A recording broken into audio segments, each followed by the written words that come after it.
Another gorgeous day. It's sunny and 63 degrees Fahrenheit in February.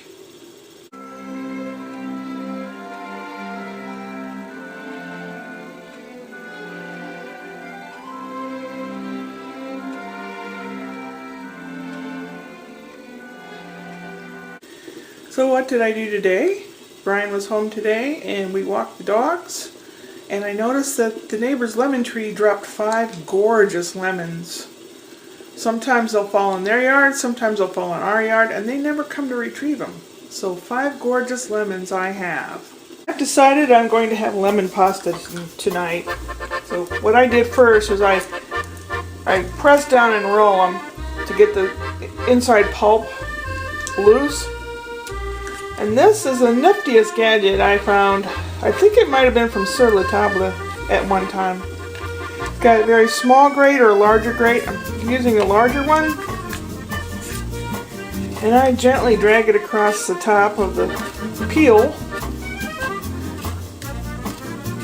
And I get lemon zest, which is this stuff here. You can use this in cakes and pasta. You can use it all over the place. And then I put the extra in here. I'm going to use the fresh stuff on the pasta, some of it, in the white sauce of the pasta. The lemons I'm going to cut open, juice them, add a little sweetener, either honey or sugar, a little water, homemade lemonade. Yum-y. I have water boiling. I'm not sure what kind of pasta. I think I'll use farfalle, which are the bow ties. Farfalle means butterfly.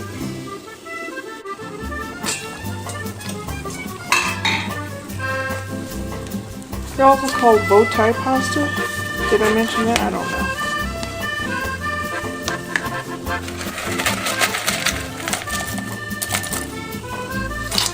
Two handfuls is usually one serving. Usually they get bigger. I'm going to make 2 meals worth. Alright. Now these fellas gonna have to cook. Let's see, how long do they have to cook? What, 12 minutes? Something like that? But when it gets about 10 minutes, I will check them, because if you overcook them, they're mushy or icky and sticky and gooey, so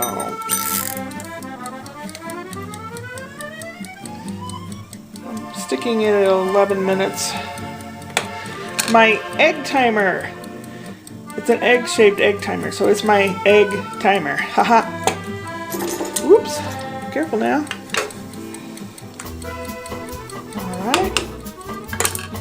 Back in the pantry, gather up what I'm not going to use, put it in with the other lemon zest, and cut open the lemons, and, well, you'll see. My mind is going at 1,000,000 miles an hour. I don't know what I've said and what I haven't said. If I repeat myself, I'm sorry. Now I'm going to cut this open, squeeze the juice in here. Some of the juice I will put in with these zest a little bit, and then I'll make the white sauce for the pasta with it. For the rest of the juice, I will make something to drink. One thing I find is fresh lemon juice and warm water. If you're constipated in the morning, lemon juice and warm or almost hot water, boy, that'll help a lot. No scurvy here. This is great. That's half a lemon. That's a good, at least a tablespoon, maybe 1.5 tablespoons. And it's so much nicer than the grocery store lemons that are picked before they're ripe, you know? This is just, you can taste the freshness. I am so freaking fortunate. I just thank my lucky stars all the time. Now, to see something that you don't want to see.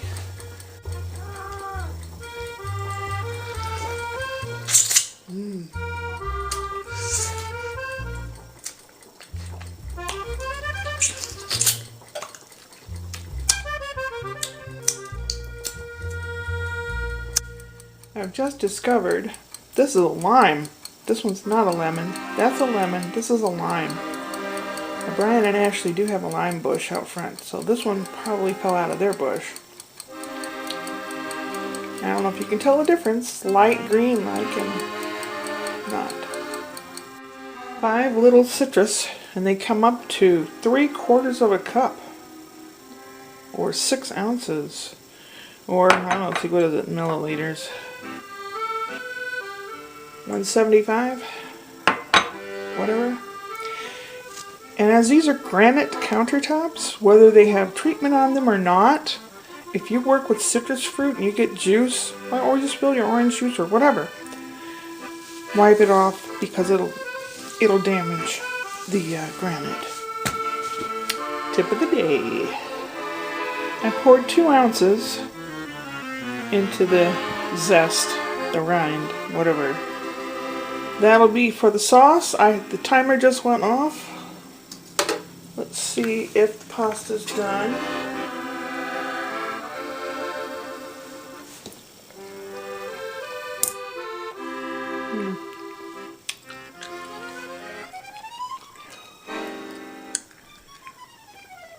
It's kind of hard to tell by looking through a camera, but most of it, it's about 95% cooked. You can see a very small uncooked bit in the middle, but I can tell by chewing on it, it's cooked. And with the sauce, it'll finish it. Now it's time to drain the pasta and make the sauce. Pasta is draining, and now the sauce part, basically a white sauce, which is butter, flour, and milk. Now, we're dealing with citrus. We're dealing with lemon, or orange or lime or whatever. It's a citrus, it's very acidic, and it will curdle the milk. But I have found a way that is not as curdly. It's less likely to curdle when you melt your butter. And I'll put in a spoonful of flour. Make a roux, R-O-U-X. Not really sure, it's a French word. I don't speak French. I just spilled some. Oh no. Let's see what we have here. You don't want this to heat up too much. You want it to be a little thicker than this. As it heats, it cooks and it will expand. I guess it's about a tablespoon each of butter and flour. Oh, I forgot.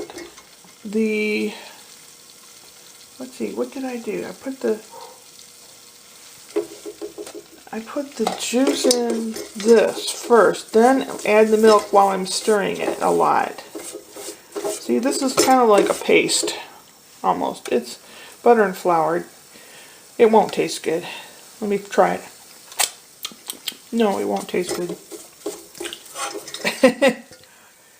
Turning the heat way down. I'm turning it off, actually. Can always heat it back up after I pour the stuff in here. Am I still recording? Yes, I am.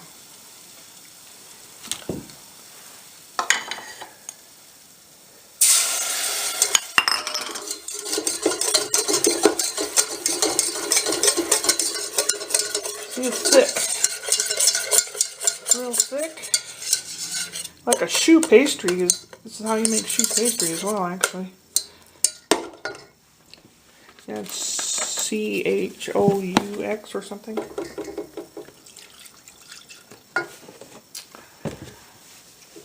It'll thicken, and I'm going to put some Parmesan grated cheese in there so it'll thicken even better. By adding the lemon to the flour mixture, the milk part doesn't curdle as quickly or as much. I learned it by experimenting. No one told me. I just kind of had to. I thought, well, what happens if I do it this way? And it's less likely to curdle. which is good. It's gonna take a bunch. You can use milk or cream or half and half. I should water it down. I can use water in this since it's half and half.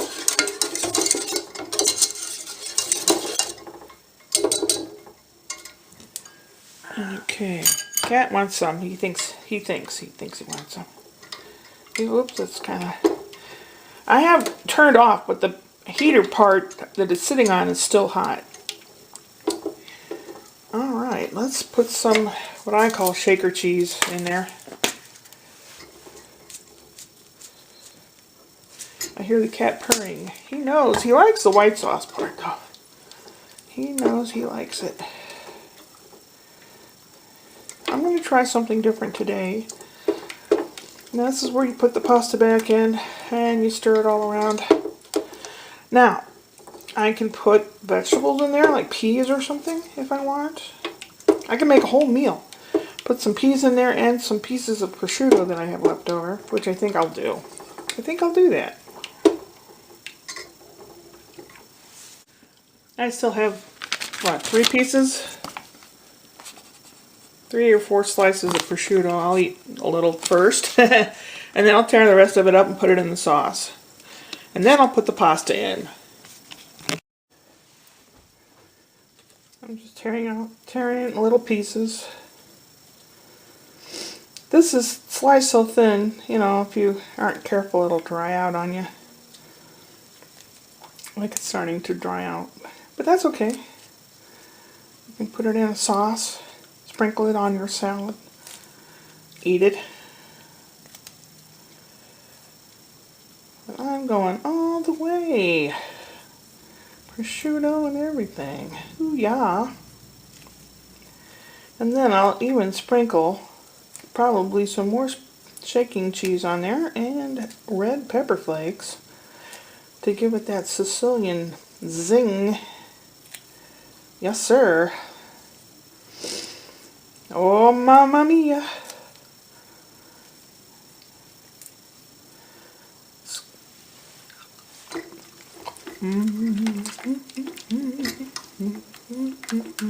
Now for the peas, please. I just carelessly shook the red pepper flakes in there, and a little bit of them went poof right up into my eye. Oh, brother, does that sting. And now for the pasta.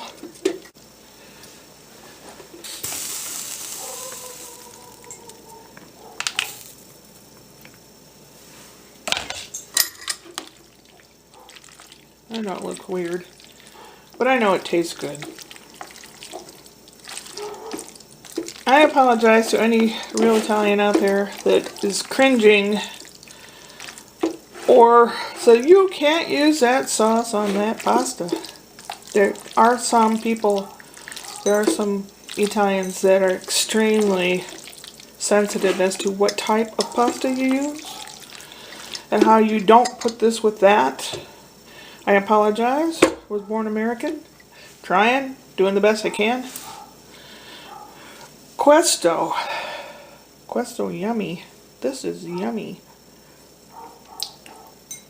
Oh